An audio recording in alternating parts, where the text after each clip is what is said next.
Estamos de regreso y ahora conectamos con Junior Ramírez. Él está en el Hospital Moscoso Puello. Vamos a ver cómo ha amanecido la situación. Muy buenos días, Junior. Patricia, buenos días para Edith, para todo el público que sintoniza a esta hora el día. Como adelantas, estamos aquí en la unidad anti-COVID-19 del Hospital Francisco Moscoso Puello. Seguimos viendo un panorama muy desalentador, muy triste de familiares, de personas que están ingresadas aquí en la unidad anti-COVID de este hospital. Algo que acabo de enterarme por un dato que me acaba de dar uno de los choferes de las ambulancias del Servicio Nacional de Salud y del 911 es que están utilizando las camillas de las ambulancias para poder atender los pacientes. Aquí en el parqueo hay alrededor de 5 a 6 ambulancias que están desde las 9 de la noche, según nos ha confirmado uno de los choferes que no quiso revelar su identidad, porque ante la falta de camas, de disponibilidad de camas en la unidad, han tenido que utilizar las mismas camillas de los pacientes que traen a la unidad para darle la asistencia médica. Pero aún persiste la situación que nosotros narrábamos la semana pasada, de que aquí en esta área, que es como una sala de espera, una especie de parqueo de las ambulancias, siguen atendiendo a las personas. Y ahí, de hecho, todavía hay pacientes. Sí. Pero como ustedes pueden ver, este lunes ha amanecido igual, bueno, terrible la situación. Sí. El hecho de que hayan amanecido en las ambulancias. Una ¿sí? Imagen. Sí, de cómo están siendo atendidas las personas aquí en esta área, que no es ni una sala de internamiento, ni es la emergencia, es simplemente un área para los vehículos parquearse. Los pacientes están en el parqueo. En el parqueo. Sí, hay gente que la están atendiendo en las propias camillas de las ambulancias porque ante la falta de camas disponibles en la unidad, las ambulancias que traen a los pacientes afectados tienen una camilla y ahí mismo están atendiendo a los pacientes. De hecho, uno de los choferes, vuelvo y repito, me confirmó que están desde las 9 de la noche aquí, alrededor de 5 a 6 unidades de ambulancia, tanto del Servicio Nacional de Salud como del Sistema 911, parqueadas aquí, ya en el área donde se ubican los vehículos, porque las camas, las camillas que utilizan estas ambulancias están siendo utilizadas aquí para poder atender a los pacientes, porque no hay camas realmente aquí en la unidad del Moscoso Puello. Ahí estamos mirando, ¿nos puedes decir, ese tránsito de ambulancias, son ambulancias que trasladan gente, que las traen, que las llevan, qué sabes? Sobre lo que sí, a eso me refería. Esas ambulancias que ustedes ven transitando están desde las 9 de la noche aquí, porque las camillas que llevan dentro las están siendo utilizadas para atender a los pacientes aquí en la unidad.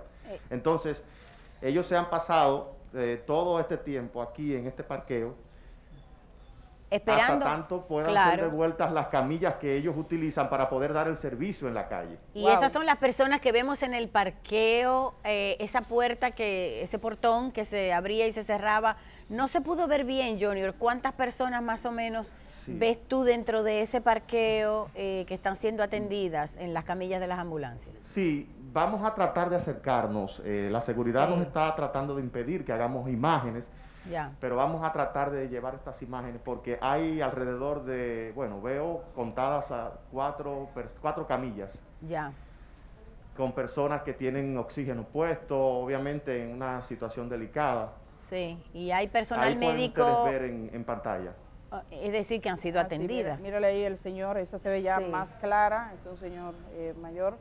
Están en camillas. El viernes, cuando transmitimos desde este mismo lugar, estaban en sillas de ruedas, sentados, que eran jóvenes, vimos jóvenes sentados. Ahora vemos que están en estas camillas que, como dice, pertenecen a las mismas ambulancias que los han transportado. A las mismas ambulancias, correcto.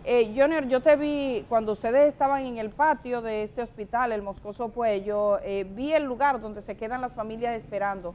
¿Podría mostrar y acercarte a esas familias, de dónde son, que amanecen? Hay parientes que amanecen esperando tener noticias de los suyos.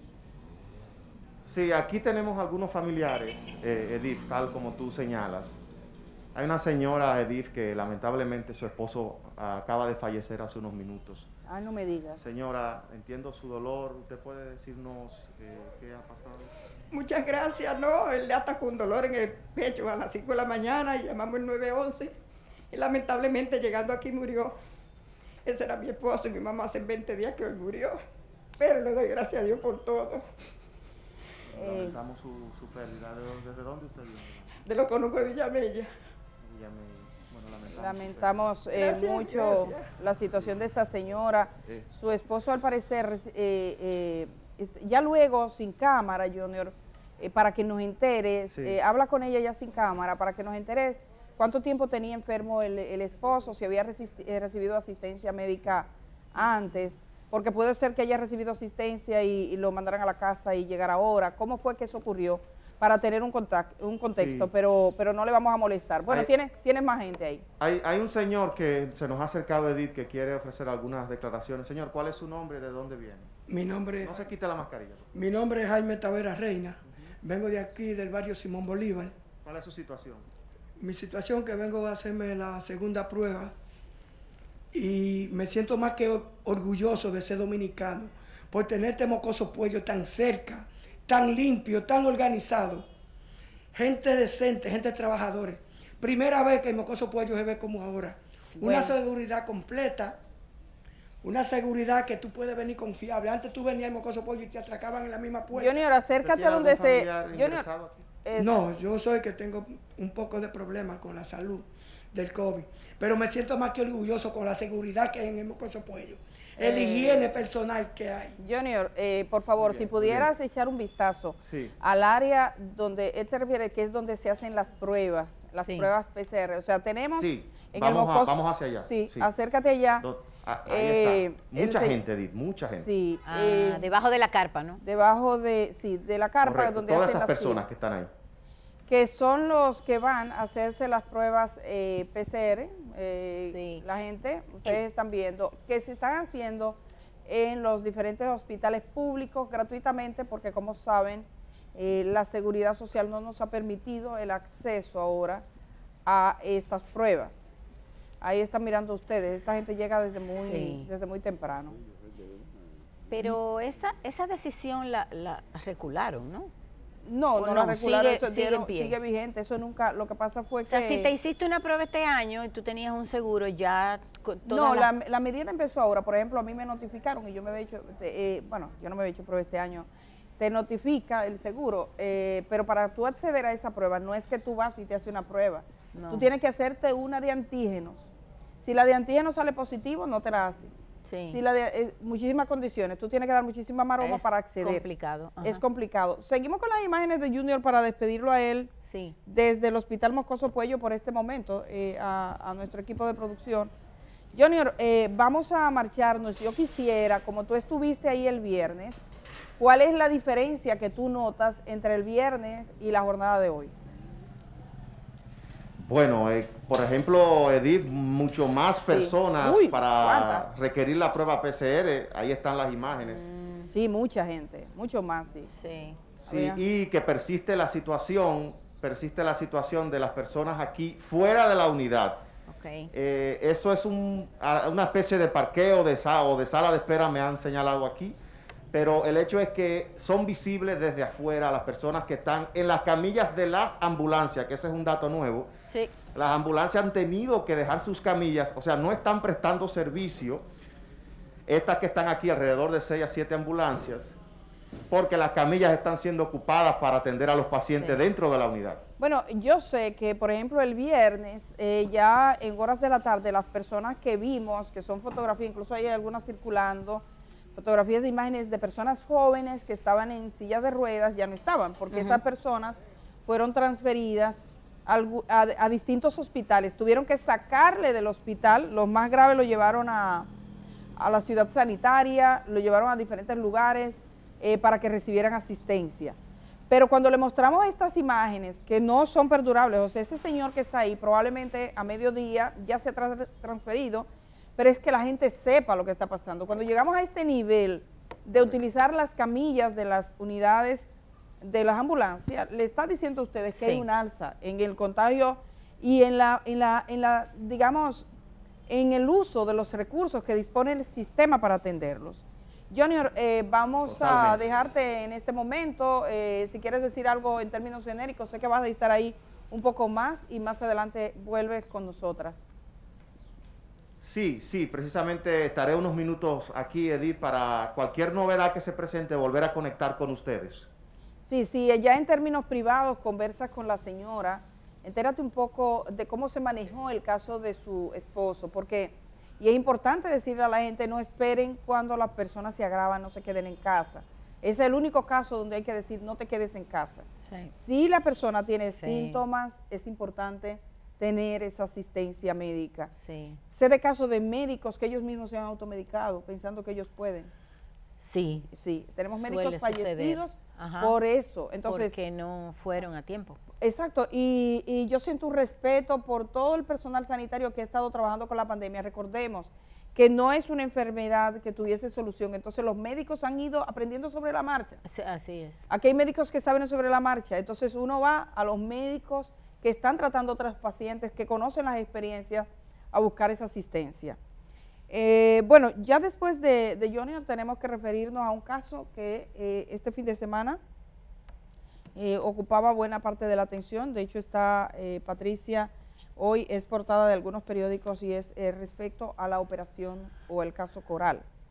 Que como saben, la Procuraduría General de la República ha emitido un comunicado donde básicamente reconoce, dice, que se han descubierto algunos tipos de acciones que comprometían la seguridad de diligencias en el caso Coral. Ayer la Procuradora General de la República, Miriam Germán, emitió ese comunicado donde establecía cuál era la situación. Yo quisiera... Muy escueto. Sí, muy directo. Se entiende porque es una investigación en marcha y por supuesto no pueden revelar detalles porque la entorpece. ¿Tenemos? Sí, yo creo que tenemos unas imágenes, por favor, que es Miriam Germán, a ver si tenemos esas imágenes de este documento. Bueno, no son exactamente son la de del archivo, documento, básicamente, sí, pero le voy a poner porque en el Twitter de la Procuraduría General de la República y en todas sus redes, voy a leerles el documento, básicamente que emitía la Procuraduría General de la República en el día de ayer. El ministerio, si abren la página de la Procuraduría también está, es la última información colgada por la Procuraduría General de la República. La Procuradora Miriam Germán Brito agradece la preocupación de la ciudadanía por la seguridad del cuerpo de fiscales que le acompañan. Los fiscales que aportan su tiempo y su pericia, dice, a la lucha contra la corrupción administrativa, son conscientes del desafío que enfrentan y se mantienen trabajando sin que ningún incidente o acción haya detenido sus indagatorias en los distintos casos bajo investigación. Así lo plantea la Procuradora General de la República. En los últimos días, el Ministerio Público detectó acciones que comprometían la seguridad y diligencias que se realizan en el contexto de la Operación Coral. Sin embargo, estas se encuentran bajo investigación y por lo tanto toda información a la ciudadanía deberá tramitarse de la forma oportuna y prudente para evitar entorpecer las indagatorias. Debemos agradecer el interés de la ciudadanía, de los periodistas y de los medios informativos en resguardar una labor que como la lucha contra la corrupción nos concierne a todos. Y bueno, básicamente dice que ha seguido trabajando normal el PETCA, la unidad de persecución de la Procuraduría General de la República. Esto estuvo precedido por algunas informaciones previas que no fueron oficiales, no oficiales. Lo que viene este informe es a confirmar que al menos algo raro ocurrió.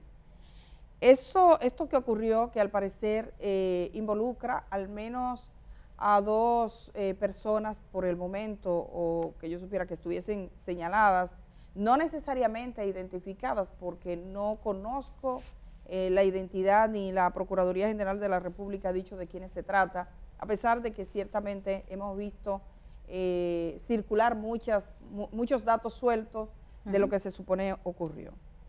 Debo decir que este caso, el caso Coral, es un caso que pone a prueba, se sabe que cuando estos casos ocurren en el contexto como el que vive República Dominicana, pone a prueba la fortaleza de los órganos para aplicar la ley, para que se cumpla con la ley, para que se responda ante los tribunales lo que haya que responder, para que se procese a quien tiene que procesarse y que paguen por su responsabilidad los que hayan cometido estos actos.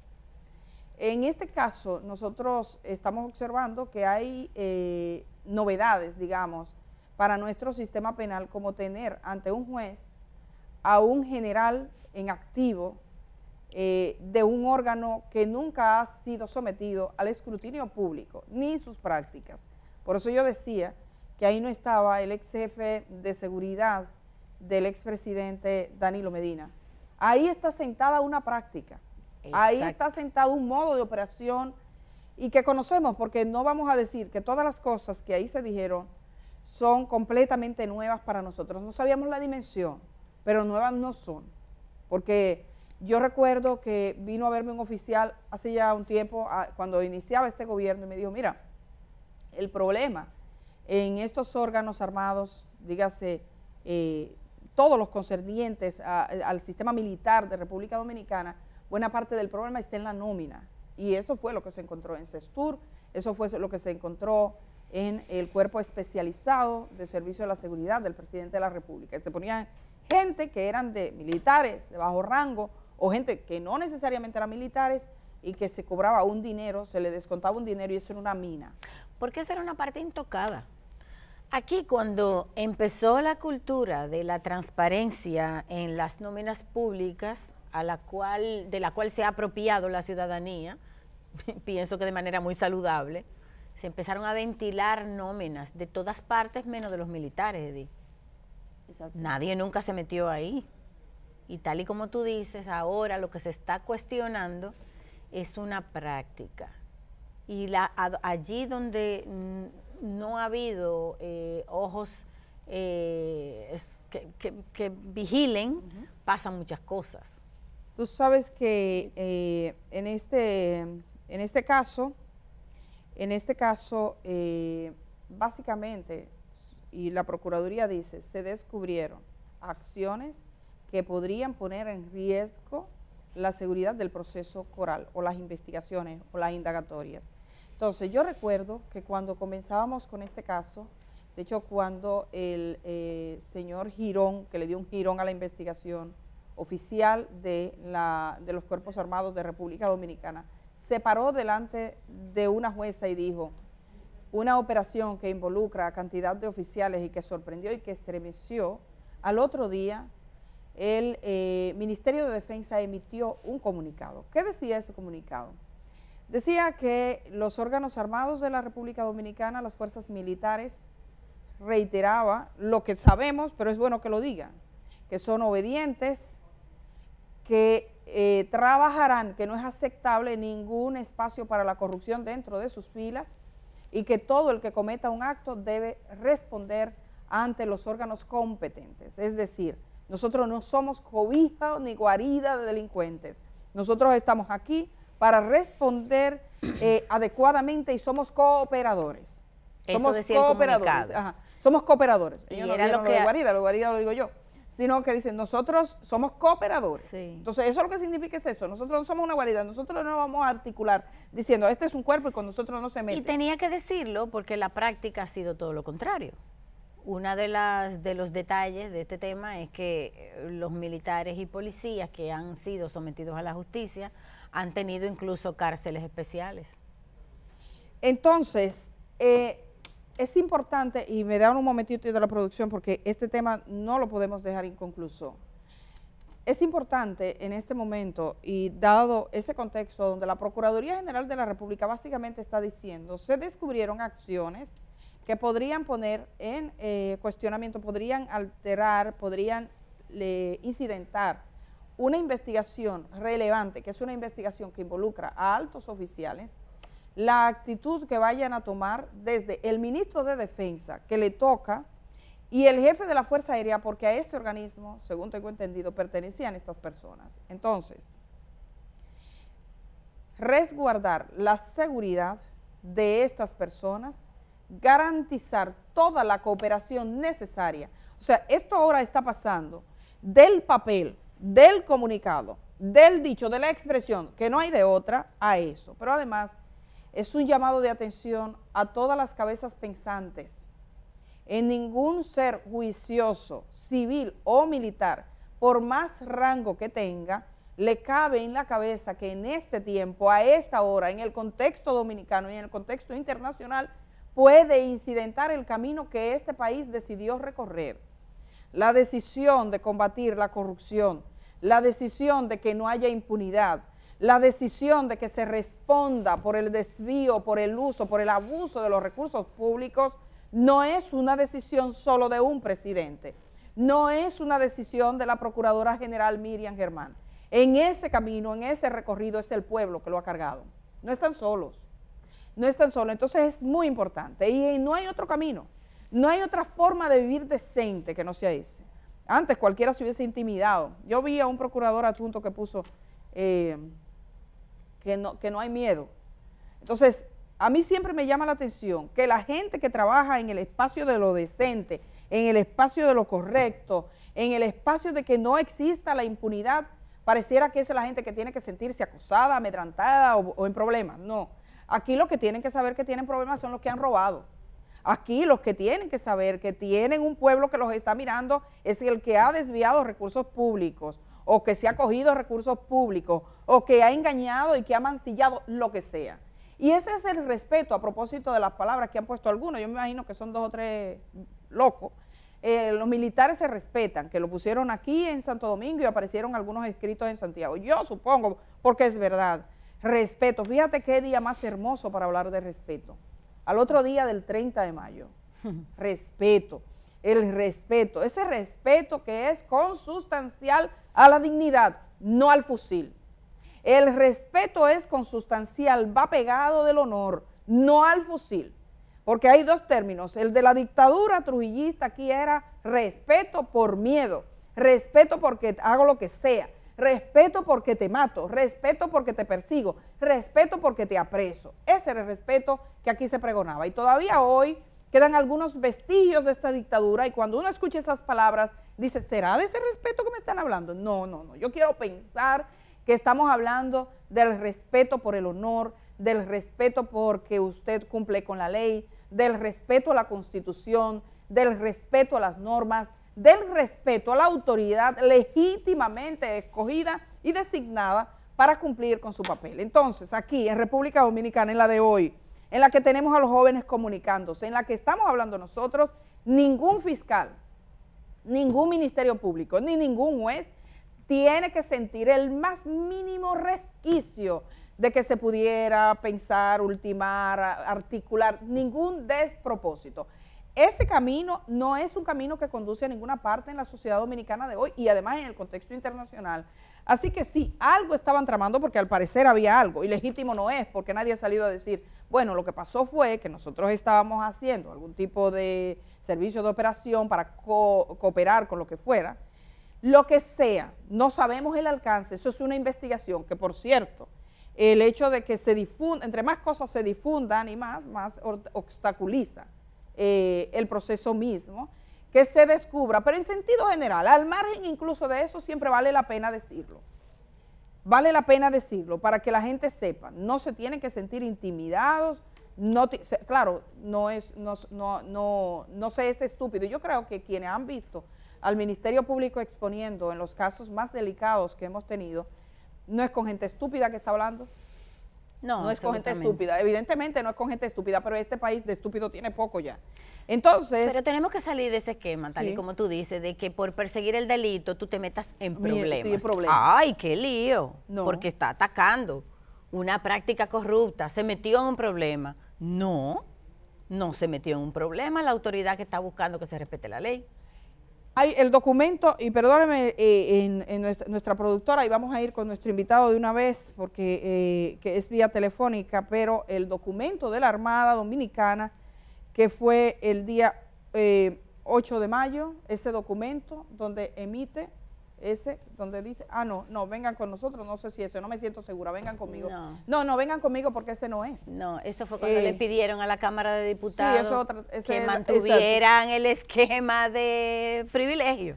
Que por cierto, sí, que yo pensé que una cosa sí se tramitaba a través de la consultoría jurídica del Poder Ejecutivo.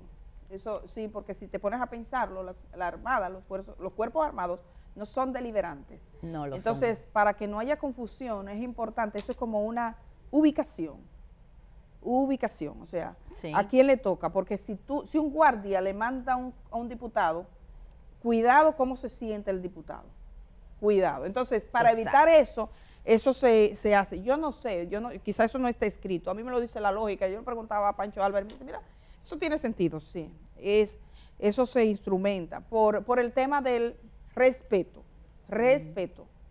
cómo se consigue. Cada Pero quien bueno, en su sitio. hoy el presidente de la República va a hablar sobre los términos del autoritarismo en la democracia que todavía sobreviven. Patricia Solano y Juan Miguel Pérez le entrevistaron, eso lo vamos a tener más tarde. A propósito de respeto, les recomiendo que lo vean a todo el mundo, incluyendo a aquellos que porten fusiles, porque eso es lindo, cuando usted dice respeto y al lado dice honor, responsabilidad. Y porque es verdad que nuestra sociedad arrastra un legado de autoritarismo de la dictadura, que es necesario cambiar.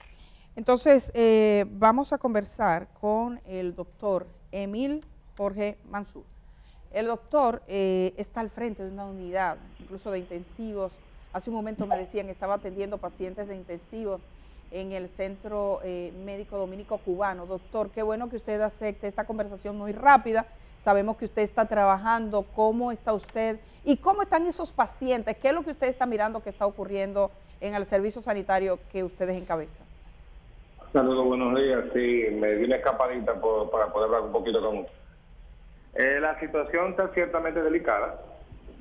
Tenemos una ocupación llena. No hemos vuelto a tener disminución de camas, aparición de camas disponibles de hace más de 3 semanas.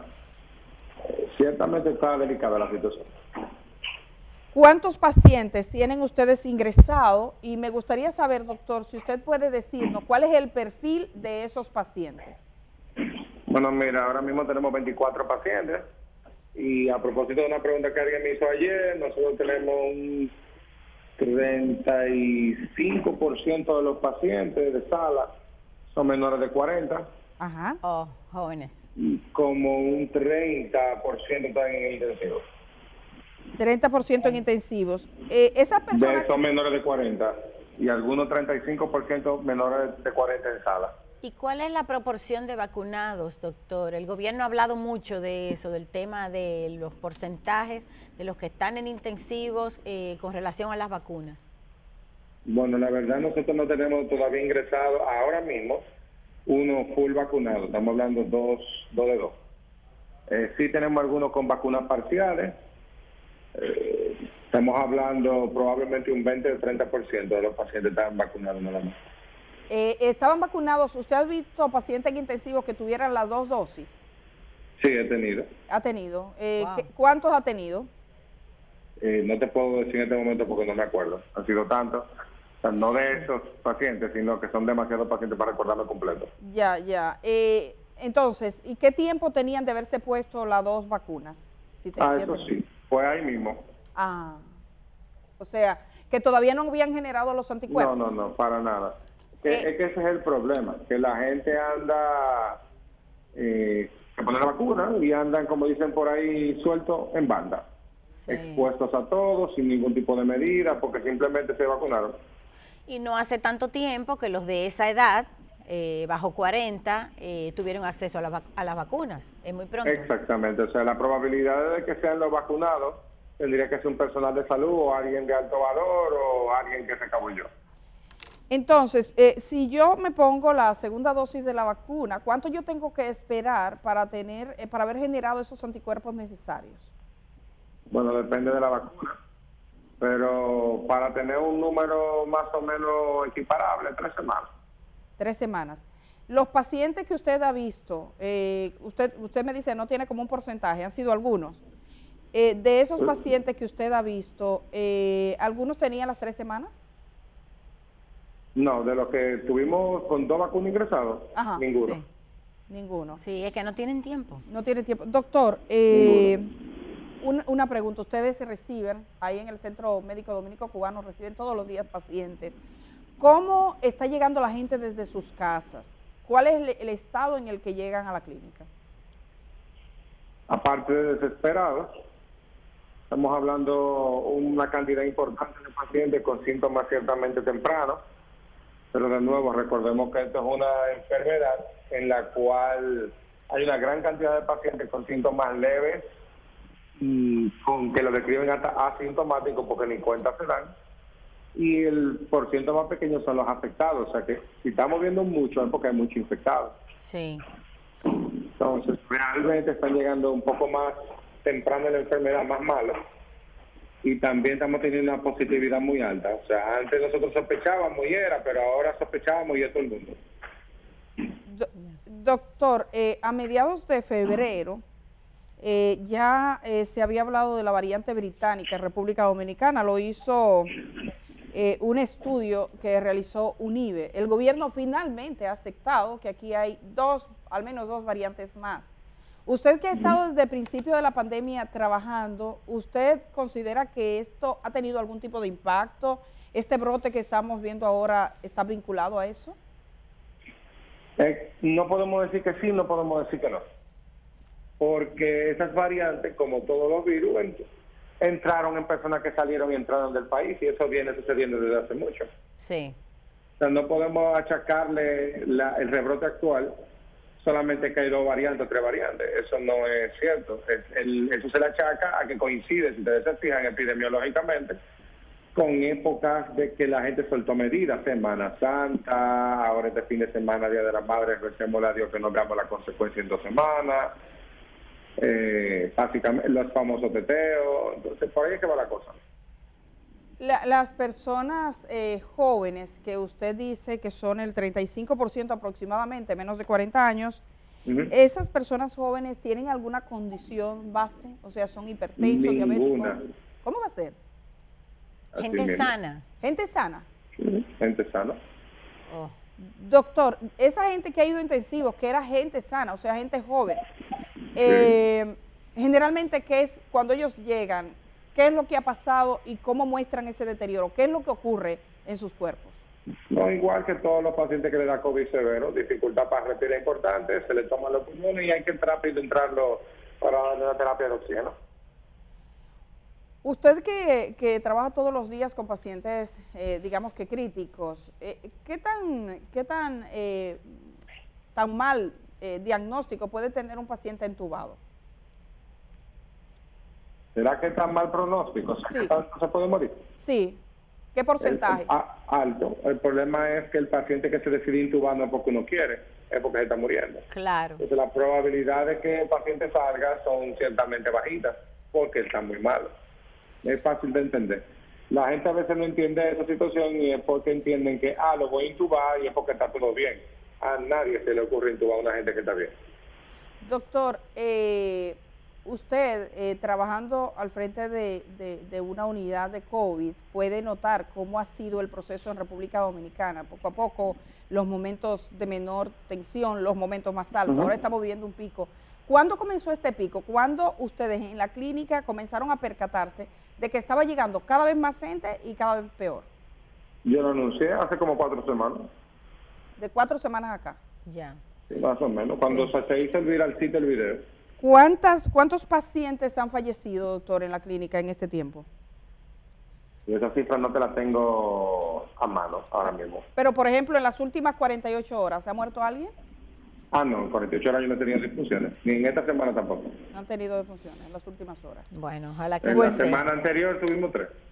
En la anterior 3. Ya. ¿Qué edades, doctor, recuerda?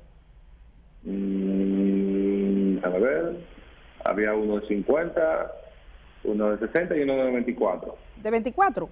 94. 94. Doctor, bueno, ustedes están que no pueden, vamos a despedir esta conversación, pero sí preguntarle qué podría hacer el Ministerio de Salud Pública. Sabemos que hemos pedido a las clínicas privadas, se está pidiendo poner mayores recursos, pero usted está en una clínica privada. Ahora mirándolo desde la perspectiva de ustedes, si tuviesen que aumentar su capacidad, ¿tienen ustedes las condiciones para incrementar la capacidad de recibir más pacientes? ¿Qué podrían hacer? Nosotros no tenemos la forma de aumentar más espacio. En el caso de nosotros específicamente, nosotros nunca bajamos el número de camas. Okay. Siempre tuvimos el mismo número, 24. Y es fácil decirlo, muy, muy difícil ejecutarlo. Además, recordemos que el personal de nosotros no ha tenido un día de descanso en casi 2 años. Wow. Entonces, no es, vamos a abrir más camas, vamos a recibir más pacientes. Cada vez que se crea una cama de intensivo o de intermedio de COVID, hay una cantidad millonaria, no de 2 pesos, millonaria, que hay que involucrar para que esa cama sea funcional. Sí, nos hablaba que... Eso involucra un amarre entre oxígeno, medicamentos extremadamente caros, seguimiento de un personal especializado, costos que no se recuperan hasta los 3 meses, porque en esa es la fecha que pagan los seguros. Entonces, si tú no tienes todo eso amarrado, hacer 2, 3 camas, 4 camas mal hechas, lo que está haciendo daño. Claro. Bueno, doctor, esperamos poder conversar luego con usted ya de manera con video y todo. Sabemos que usted prácticamente ha amanecido trabajando. Muchísimas gracias por los servicios que ustedes prestan. Evidentemente sabemos que hay gente que como usted ha trabajado duro, así que gracias por aceptar esta conversación. Gracias a ustedes por la invitación. Muchísimas gracias al doctor Emil Jorge Mansur, que es neumólogo e internista, intensivista del Centro Médico Dominico Cubano, y ha estado trabajando muchísimo, nos consta, en esta pandemia. Vamos a ir a la pausa. Cuando regresemos, tenemos esa conversación pendiente, lo decíamos acá, vamos a hablar de autoritarismo, de cultura política, de democracia. Patricia Solano y Juan Miguel Pérez han entrevistado al presidente de la República, Luis Abinader, a propósito de este aniversario redondo que este país logró otra vez encontrarse de frente con la democracia. Así que regresamos de una vez.